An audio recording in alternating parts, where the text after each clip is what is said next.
पण माझ्या गावामध्ये 100% नुकसान झालेलं आहे भाई.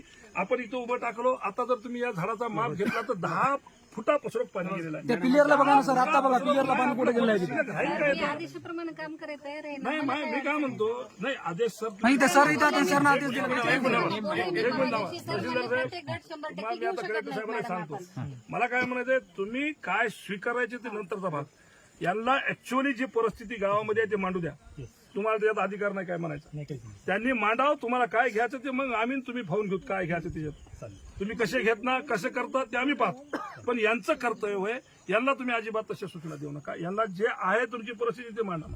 आणि यांना काय घरातून कोणाला, तुम्हाला नाही ना, यांना नाही ना, कोणाला द्यायचं नाही ना, सरकारला घरातून द्यायचं. आम्ही टॅक्स भरतो, सर्वसामान्य लोक टॅक्स भरतात.